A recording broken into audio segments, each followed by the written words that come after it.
Mangatun lovers, kita beralih ke bab berikutnya yaitu 77 yang berjudul Diizinkan Sekolah.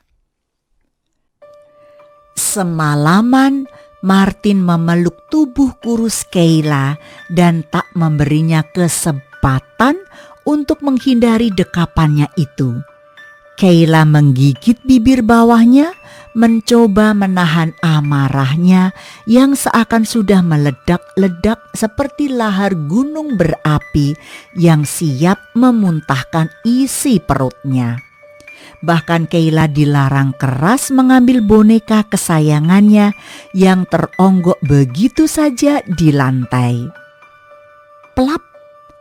Gadis itu mulai membuka matanya perlahan karena silau dengan cahaya mentari yang masuk ke dalam ruangan kamarnya.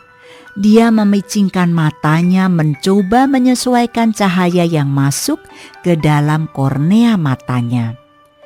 Tubuhnya terasa kaku dan berat. Ternyata kaki Martin menindih kakinya dan tangan Martin masih melingkar di perutnya. Dengan sangat perlahan, Kayla mulai mengangkat tangan Martin dan menggesernya menjauh darinya. Dia mulai menarik kakinya perlahan dan kini Kayla sudah lolos dari dekapan suaminya. Perlahan dia duduk tegak dan dia mulai merenggangkan otot-otot tubuhnya yang seakan mati rasa karena semalaman dia dicengkeram oleh makhluk buas yang kini masih tertidur pulas di sampingnya itu. Mata Kayla berbinar-binar ketika melihat boneka kesayangannya yang teronggok di lantai. Ketika dia hendak turun dari ranjang, Martin malah menarik lengannya hingga dia jatuh di atas dada kekar suaminya itu. "Apa yang kamu lakukan? Kamu tadi pura-pura tidur ya?" maki Kayla karena merasa geram. Baru saja dia bernafas lega karena bisa lepas dari hewan buas yang ada di hadapannya itu, tapi sekarang dia malah jatuh lagi ke dalam pelukannya. "Sudah berani membentakku? Kamu siap mati?" ucap Martin dengan membelai rambut Kayla perlahan. Kobaran api yang tadinya siap melahap pria di hadapannya itu perlahan mulai menghilang karena mendengar apa yang Martin ucapkan barusan. "Aku mana berani bicara kasar padamu, Kak?"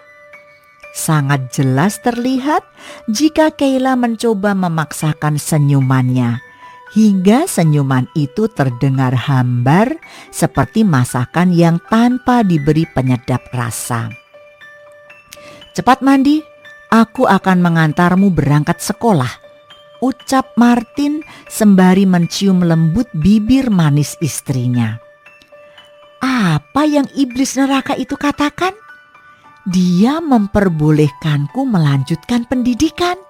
Ya Tuhan, aku sangatlah berterima kasih karena suami kejamku ini ternyata masih memiliki belas kasih dan hati nurani. Dia bahkan mau repot-repot mengantarku ke sekolah. Aku sungguh ingin menjadi istri yang baik untuknya. Dan rasa benciku perlahan mulai pudar.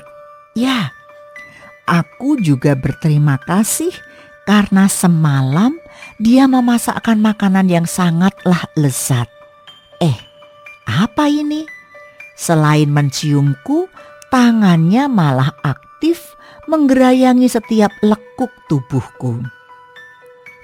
Baru saja dia bersikap baik padaku, tapi sikap mesumnya ini langsung kambuh lagi. "Kak, aku ini bukan wanita murahan yang bisa seenaknya kamu sentuh seenak jidatmu," ucap Kayla sembari melepaskan ciuman Martin yang menggeser tubuhnya sedikit menjauh. Gadis itu sungguh tak mengerti arti pernikahan. Jangankan pacaran, dia hanya punya satu teman laki-laki yaitu Ferdi. Dia dan Ferdi hanya bersahabat, walaupun tak dipungkiri jika keduanya memiliki perasaan terpendam. Gadis itu merasa teraniaya dengan tindakan Martin terhadap dirinya. Bahkan air mata mulai meleleh kembali di kedua pipinya. Menghela nafas panjang. "Kamu terlahir dari planet mana sih?" ucap Martin sembari mengeraskan rahangnya dan duduk di samping Kayla. Hiks. "Tentu saja aku dari bumi. Masa kamu tidak tahu?" jawabnya dengan polos sembari menangis sesenggukan. Martin menepuk kepalanya pelan dengan telapak tangannya. "Aku bisa gila jika terus bersama gadis bodoh ini," gumam-gumam kecil. "Kamu istriku, jadi itu sudah menjadi tugasmu untuk melayaniku," gerutu Martin dengan suara terdengar berat. Apa yang dia bilang? Aku harus melayaninya.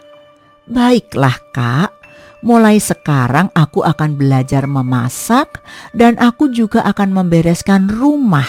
Serta aku juga akan menyiapkan semua kebutuhanmu, ucap Kayla dengan begitu bodohnya.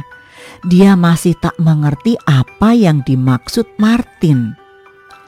"Ih, aku bisa mencekik mati gadis ini jika terus berada di sampingku," gerutu Martin sembari menggenggam erat jari-jari tangannya. "Cepat mandi, aku akan buatkan sarapan untukmu," perintah Martin dengan suara lantang.